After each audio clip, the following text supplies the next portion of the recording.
Hi there, ये MGT 601 SME management की short lecture series का लेसन नंबर 1 है। इस लेसन सीरीज के अंदर आपको मेन पॉइंट्स करवाए जाएंगे और ये स्लाइड्स भी आपसे शेयर की जाएगी। लेसन नंबर 1 का टाइटल है history, definition and concept of SMEs। इसमें सबसे पहले आपके सामने लर्निंग ऑब्जेक्टिव्स हैं कि क्या क्या ऑब्जेक्टिव्स हैं इस चैप्टर के। इस चैप्टर को स्टडी करने के बाद आप समझ सकेंगे हिस्ट्री, डेफिनेशन और जो स्मॉल बिजनेस के कॉन्सेप्ट्स हैं, इसके अलावा एसएमईज की जो कैरेक्टरिस्टिक्स हैं और उसकी काइंड्स, और जो ओवरऑल व्यू है इसके कंपैरिजन का लार्ज बिजनेसेस के साथ। सबसे पहले इसके अंदर हिस्ट्री, अगर हम हिस्ट्री को उठाकर देखते हैं तो हिस्ट्री के अंदर स्मॉल बिजनेसेस एग्जिस्ट करते हैं और फ्लोरिश करते हैं बहुत सी एंशिएंट कल्चर्स के अंदर, एंशिएंट सिविलाइजेशन के अंदर। जैसे कि इजिप्शियन सिविलाइजेशन को अगर हम देखें, जो एंशिएंट इजिप्ट का जो कल्चर है वहाँ पर, अरब का एंशिएंट कल्चर देखें हम, बेबीलोनियंस का, ज्यूस का एंशिएंट कल्चर, इसके अलावा ग्रीक्स का और रोमन्स का। और रोमन्स के अंदर जो है सिग्निफिकेंट जो है वो पॉपुलेशन होता था स्मॉल बिजनेस ओनर का। उसके बाद है फिर जो स्मॉल बिजनेस हैं, ये तकरीबन 4000 ईयर्स से ज़्यादा जो है वो अगर हम देखें तो हमें मिलते हैं 4000 ईयर्स से ज़्यादा पुराने। और जो किंग था हम्मुराबी बेबीलोन का, वो जाना जाता है इंट्रोड्यूस करने के हवाले से जो फर्स्ट सेट है बिजनेस लॉज का। और ये जो लॉज हैं ये जाने जाते हैं कोड ऑफ हम्मुराबी के तौर पर, और ये कंसिस्ट करते हैं, इसके अंदर जो है वो 300 लॉज हैं जो कि रेगुलेट करते हैं कॉमर्स, ट्रेड और जो बिजनेस प्रैक्टिसेस वगैरह हैं। डेफिनेशंस की अगर हम बात करें एसएमईज की डेफिनेशंस की, यूएस के मुताबिक, यूएस स्मॉल इंडस्ट्रीज़ के मुताबिक जो स्मॉल बिजनेस है ये वो होता है जो कि डोमिनेट नहीं करता अपनी इंडस्ट्री को, और उसके अंदर एम्प्लॉयज़ जो होते हैं वो 100 से कम होते हैं। और अगर यूके की डेफिनेशन हम देखें, यूके स्मॉल फर्म्स जो है वो डिफाइन करता है, यूके डिफाइन करता है स्मॉल फर्म्स को ऐसी एंटिटी के तौर पर जहां एम्प्लॉयज़ हैं 200 से कम और उनको रन करता है ऑनर, और रिलेटिवली स्मॉल जो है वो मार्केट शेयर होता है। और फ्रांस की अगर हम देखें डेफिनेशन, वहाँ जो है स्मॉल बिजनेसेस कंपनीज होती हैं जो कि लेस देन 10 एम्प्लॉयज़, 10 से कम होते हैं employees, and make up over 90% of all business in the country, यानी कि रिप्रेजेंट करते हैं ओवर 90% जो है तमाम बिजनेसेस के। और ये एम्प्लॉय करते हैं एक significant portion total work force का, almost 1/6। generalize and small generalized definition in small and medium size firm। जो जनरलाइज डेफिनेशन है स्मॉल और मीडियम साइज फर्म के लिए, उसमें इंक्लूड है कि स्मॉल फर्म जो है वो हैविंग 10 to 35 एम्प्लॉयज़ होना, और जो प्रोडक्टिव एसेट है वो रेंज है उसकी 2 से 20 मिलियन, जबकि मीडियम साइज जो फर्म है वो 36 to 99 एम्प्लॉयज़ हैं, और जो प्रोडक्टिव एसेट्स हैं उनकी रेंज है 20 से 40 million rupees. Concept of small business, Clifford Baum के मुताबिक स्मॉल बिजनेस वो होता है जो कि एक्टिवली मैनेज होता है ऑनर से, ऑनर यानी कि एक्टिवली मैनेज करता है, क्योंकि जो स्मॉल बिजनेस होता है ऑनर ही उसको डायरेक्टली मैनेज करता है, और हाईली पर्सनलाइज है, यानी कि जो स्मॉल बिजनेस है वो ऑफन कैरेक्टराइज होता है उसकी जो यूनिक और पर्सनलाइज अप्रोच है डिलीवर करने के लिए प्रोडक्ट और सर्विस उसके कस्टमर को। और उसके बाद है largely local in its area of operation, यानी कि स्मॉल बिजनेस टिपिकली ऑपरेट होता है एक लोकल या रीजनल मार्केट में और सर्व करता है कस्टमर को उस एरिया के अंदर। और उसके बाद है relatively small in size with in the industry. Small business जो होता है टिपिकली स्मॉलर होता है अगर हम रेवेन्यू के हिसाब से देखें, मार्केट शेयर के हिसाब से देखें, और जो ओवरऑल साइज़ होता है जब हम कंपेयर करते हैं लार्ज कंपनीज के साथ उस इंडस्ट्री के अंदर, और largely dependent on the internal resources of capital to finance its growth. Small business जो होता है वो टिपिकली तौर पे रिलाई करता है जो उसके इंटरनल रिसोर्सेज हैं, जैसे कि प्रॉफिट्स है और जो सेविंग्स है, फंड करने के लिए उसके जो ग्रोथ है और जो उसकी एक्सपेंशन है, ना कि एक्सटर्नल सोर्सेज के ऊपर जैसे कि लोन या लोन्स या फिर इन्वेस्टमेंट। अच्छा, concept of small business continue. According to the Committee for Economic Development, is an independent non-partisan think tank based in Washington DC. A small business is small if it meets two or more of the following criteria. So जो committee है economic development की, एक independent non profit non partisan think tank जो कि Washington में based है, Washington DC में, वो डिफाइन करता है बिजनेस को स्मॉल अगर वो मीट करता है दो या दो से ज़्यादा फॉलोइंग क्राइटेरिया में. सो सबसे पहले ये कि मैनेजमेंट जो है फर्म की is independent in the sense और that owners themselves are manager. So small business के अंदर क्या है कि ऑनर जो है वो खुद जो है वो रिस्पॉन्सिबल है मैनेज करने के लिए जो डे टू डे ऑपरेशन है फर्म के, और डायरेक्टली इन्वॉल्व है लेने में जो की बिजनेस डिसीजन है. और उसके बाद है फिर capital is supplied by ownership and is held by individual और a small group. So small business जो है वो टिपिकली रिलाई करते हैं फंड के ऊपर जो उनके ओनर की तरफ से होता है, या फिर जो स्मॉल ग्रुप होता है इन्वेस्टर का, फाइनेंस करने के लिए उनके ऑपरेशन और ग्रोथ. और उसके बात ये कि जो एरिया ऑफ ऑपरेशन है वो लोकल है, यानी कि स्मॉल बिजनेस टिपिकली ऑपरेट करते हैं लोकल या रीजनल मार्केट में, सर्व करते हैं कस्टमर को उसी स्पेसिफिक जोग्राफिक एरिया में. और उसके बाद फिर size of the firm is in the industry is small as compare to the highest units in its field. So small business जो है वो टिपिकली स्मॉलर होते हैं अगर उनको देखा जाए रेवेन्यू के हिसाब से, मार्केट शेयर और जो ओवरऑल साइज है जब उनको लार्ज कंपनी से कंपेयर किया जाता है.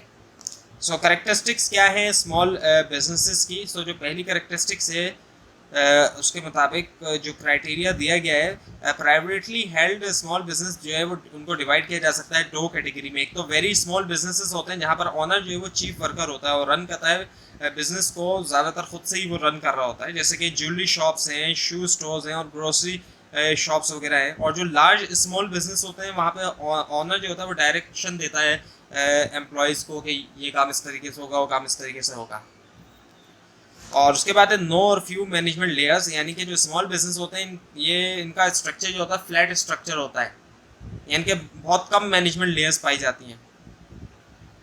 और style of management is personalize. So जो ओनर होते हैं उनके पास फर्स्ट हैंड नॉलेज होती है जितने भी एस्पेक्ट हैं बिजनेस के, और हाईली इन्वॉल्व होते हैं वो डे टू डे ऑपरेशन के अंदर. और उसके बाद है फिर लिमिटेड रिसोर्सेज. सो स्मॉल बिजनेस के अंदर टिपिकली तौर पर लिमिटेड फाइनेंशियल और दूसरे रिसोर्सेज होते हैं और वो डोमिनेट नहीं कर सकते मार्केट को या एंगेज नहीं हो सकते लार्ज स्केल मार्केटिंग कैंपेन के अंदर. और उसके बाद है फिर independence.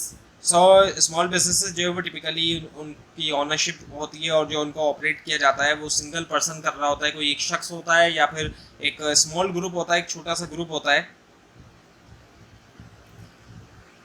giving them an ultimate authority and effective control over the business. और उसके बाद ये कि फिर scope of operation. So small businesses का फोकस होता है सर्व करने के ऊपर एक लिमिटेड सेगमेंट जो होता है लोकल या रीजनल मार्केट का, ना कि ऑपरेट करना नेशनल या इंटरनेशनल स्केल के ऊपर. और स्केल ऑफ ऑपरेशन इसका जो होता है स्मॉल बिजनेस ऑक्यूपाई करते हैं एक लिमिटेड शेयर मार्केट का अपनी इंडस्ट्री के अंदर, क्योंकि उनके लिमिटेड रिसोर्सेज होते हैं और जो स्कोप उनका ऑपरेशन का जो स्कोप है. और फिर लेबर. सो स्मॉल बिजनेस जो है वो लो इन कैपिटल होते हैं लेकिन हाई इन लेबर होते हैं, क्योंकि ये अफोर्ड नहीं कर सकते कैपिटल इंटेंसिव मशीनरी, और ये ज़्यादातर रिलाई कर रहे होते हैं ह्यूमन लेबर के ऊपर.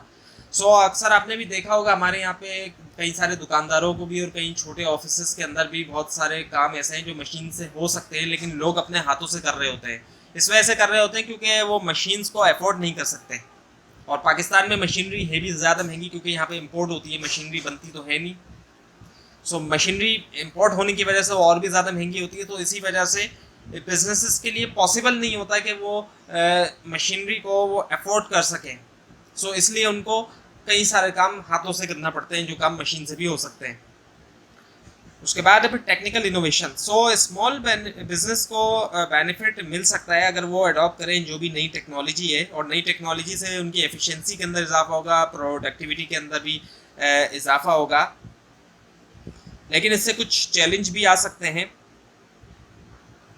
और वो चैलेंज यही है कि एक्सेस होना और अफोर्ड करना उन इनोवेशन को, जैसे कि पीछे आपको बताया गया, क्योंकि टेक्नोलॉजी अगर नहीं आती है तो वो टेक्नोलॉजी अफोर्ड करना भी स्मॉल बिजनेस के लिए कभी कभी पॉसिबल नहीं होता.